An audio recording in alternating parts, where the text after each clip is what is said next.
Bonjour à tous. Souvent j'entends les remarques suivantes. Oui, mais c'est bien gentil d'être croyant, mais nous sommes dans un monde difficile et face aux difficultés de ce monde, il faut bien nous défendre, il faut bien vivre avec les valeurs de ce monde. Je peux comprendre l'argument.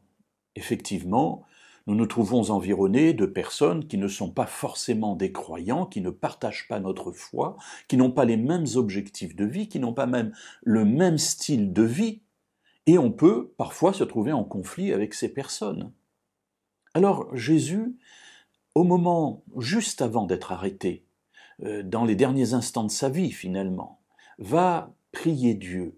Cette prière, nous la trouvons dans l'Évangile selon Jean, au chapitre 17, et dans ce chapitre 17, il va dire quelque chose qui répond à ce que nous disons en ce moment.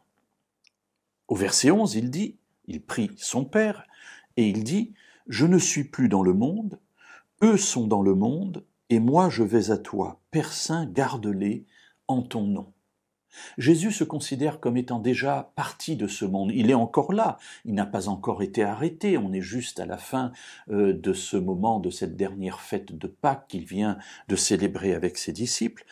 Et là, dans cette prière, lui reconnaît, il sait qu'il n'est déjà plus dans ce monde. Et un petit peu plus loin, au verset 15 et 16, il dit « Je ne te prie pas de les ôter du monde, mais de les garder du malin. Ils ne sont pas du monde, comme moi, je ne suis pas du monde. » Et voilà cette réalité que Jésus va dépeindre devant nous. Il part d'abord du principe, ou plutôt de la constatation, que lui n'est pas du monde. Effectivement, il est fils de Dieu, il est venu nous sauver, et pour lui, il n'a rien à voir avec le monde dans lequel il se trouve. Alors ça n'est pas notre cas, parce que nous sommes pécheurs, nous sommes tentés, nous sommes séduits. Et Jésus va donc prier pour nous en disant « Je ne te prie pas de les ôter du monde ». Alors, ça peut être perturbant, on pourrait se dire « mais il aurait mieux valu que Jésus nous ôte du monde ». Mais non, mes amis, nous sommes dans le monde, c'est notre monde abîmé, notre monde pécheur, certes, mais c'est là que nous sommes destinés à vivre, en tout cas pour cette partie de notre existence.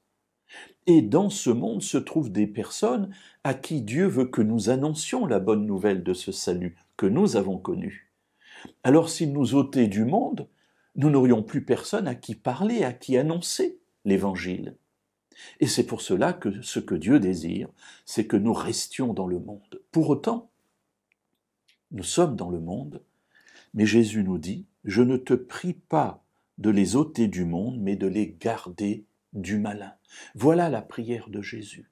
Que nous soyons dans le monde, mais que nous ne soyons pas du monde, comme lui-même n'est pas du monde. C'est-à-dire que ces valeurs de ce monde, nous puissions facilement faire la différence et choisir, continuer de vivre les valeurs du royaume.